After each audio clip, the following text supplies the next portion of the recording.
The modern world runs on a story we tell ourselves. Technology built this, human ambition built this, silicon chips and code built all of this, and now AI is going to destroy it all and build it all over again. But what the story leaves out is that technology runs on energy. And right now, using AI feels almost free. The world is building itself around that assumption. Entire business models, industries, economies. But here's what's hiding underneath. The companies building AI are spending 50 billion, 100 billion a year on chips, on data centers, on energy, and someone is paying. It's not just you yet. And we've been here before. There was another technology that kept getting cheaper. It was not code, it was not algorithms, it was a liquid. For 30 years after World War II, oil got cheaper, relentlessly cheaper, and the world built itself on that assumption. Cities, industries, entire economies. Until the assumption broke. This is the thinking cut, where we use the past as a mirror for the present. This is the story of the era cheap oil built and what happened the day it stopped being cheap. Because history doesn't repeat itself. It rhymes. In 1950, oil was cheaper than it had been in 1940, and cheaper in 1960 than in 1950, and cheaper still in 1970 than in 1960. During the 1950s, global oil extraction doubled. By 1964, oil surpassed coal as the world's dominant fossil fuel. Production kept rising, supply remained plentiful, prices kept falling. And when something so important becomes steadily cheaper for 30 years, people stop worrying about it. American houses in cold regions, increasingly heated by oil furnaces, were built with single-glazed windows and poor insulation because oil was aplenty.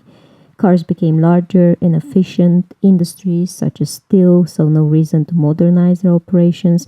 Energy was so cheap and easy to use that efficiency felt optional. That until in a single year, the price of oil quadrupled. By the late 1960s, demand was accelerating. American oil consumption rose by 50% in less than a decade. Global demand increased by 75%. European demand nearly doubled between 1965 and 1973.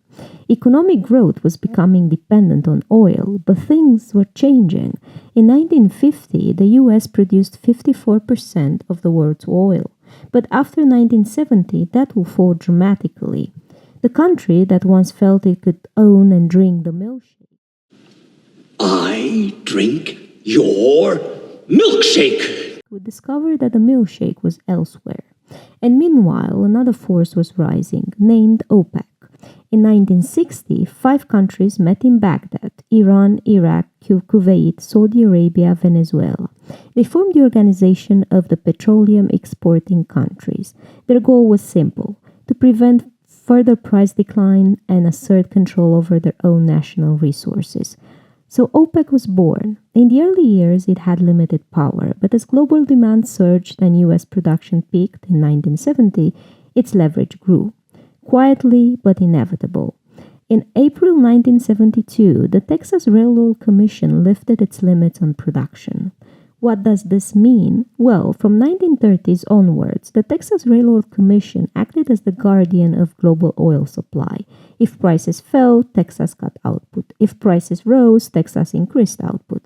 So since Texas was producing such a large share of the world's oil, whenever Texas adjusted its output, the world listened. Texas was the world's swing producer. It acted like a central bank for oil. So when Texas removed its production limits in April 1972, it meant they were producing at full capacity. It meant there was no buffer left, no spare supply, no stabilizer. This is the symbolic moment when oil control shifted from Texas to OPEC. It was the turning point. At the same time, other oil-producing nations began their rise. The year before, Algeria and Libya started nationalizing their oil production. Iraq followed soon after. Kuwait, Qatar, and Saudi Arabia began to gradually take control of their national oil fields that had previously been operated by foreign corporations. The structure of the oil market was changing for good. Another important turning point came in April 1973, when the United States removed its limits on crude oil imports east of the Rocky Mountains. What did this mean? Well, since 1959, through the mandatory oil import program, the US had been protecting domestic oil producers by limiting foreign oil imports, especially into the large consuming markets east of the Rocky Mountains, where most of the US population and industry were located. But in 1973, the US openly acknowledged that domestic production was no longer enough, so they had to remove these import limits. This gave the world a clear signal. The United States was no longer energy independent, and they were no longer controlling the global oil market. So OPEC leverage was growing, and soon it materialized. On October 16, 1973, the 6 Gulf states of OPEC raised the posted price of oil by 70%, from $3 a barrel to $5.12 per barrel. And that was not all. In October 1973, Egypt and Syria attacked Israel. The United States supported Israel with military aid, and in response, the Arab members of the OPEC, led by Saudi Arabia, imposed an oil embargo on the United States and several other countries that were also supporting Israel. And remember, the US production had already peaked. Texas no longer had spare capacity. Demand skyrocketed and prices exploded globally. By January 1st, 1974, the posted price of oil had risen to $11.65 per barrel, up from roughly $3 just months earlier. We're talking about a 4.5-fold increase in a single year. This essentially ended the era of rapid economic expansion powered by cheap oil. Oil powered everything: transport, agriculture, industries. When oil prices quadrupled, the cost of almost everything rose with it. But 1973 did more than end an era. It revealed that oil was not just fuel, it was geopolitical leverage. From 1950 to 1973, Western Europe's economic output nearly tripled. In the same time frame, US GDP more than doubled. But after the 1973 events we've just witnessed, global economic growth fell by nearly 90%. Fuel became expensive, high prices forced adjustments, such as new technologies that improved energy efficiency. The crisis did what abundance never could. It made waste visible. But don't think that global conflicts were over and things stabilized. No. In 1979, the Iranian monarchy fell. A fundamentalist theocracy took control, and oil prices rose once more, from roughly $13 per barrel in 1978 to $34 by 1981, and another near 90% decline in global growth followed between 1979 and 1982.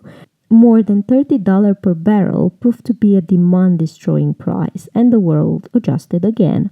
Consumption fell, energy efficiency improved even further, and by 1986, oil prices had fallen back to around $13 per barrel, setting the stage for yet another round of global growth. This time, the center of gravity shifted east. Here's the beginning of China as a global power that we know today. Deng Xiaoping's economic reforms opened China to foreign investments. Manufacturing scaled rapidly, global supply chains lengthened. In 1995, global oil extraction finally surpassed its 1979 record and continued to rise, meeting the demands of a modernizing China.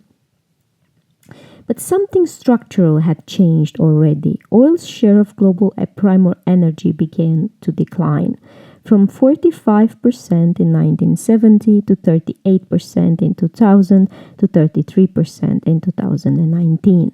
Natural gas, wind, and solar joined the chat. 2 generations later, only those who lived through the shocks of the 1970s truly appreciate how traumatic they were. Energy prices reshaped economies, it reshaped politics and foreign policy. Today, huge opportunities exist in solar and wind power, but there is a difference between deriving 20 to 40% of electricity from intermittent sources and building a system that relies on them entirely.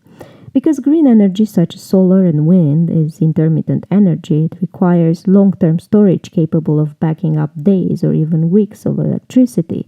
and huge high voltage grids transmitting electricity across different regions, climates, and time zones. But energy systems are colossal infrastructures, and a colossus moves slowly. History has taught us that innovation accelerates, but infrastructure and geopolitics place constraints. The modern world was scaled by cheap oil. Whatever comes next will scale only as far as its energy system allows.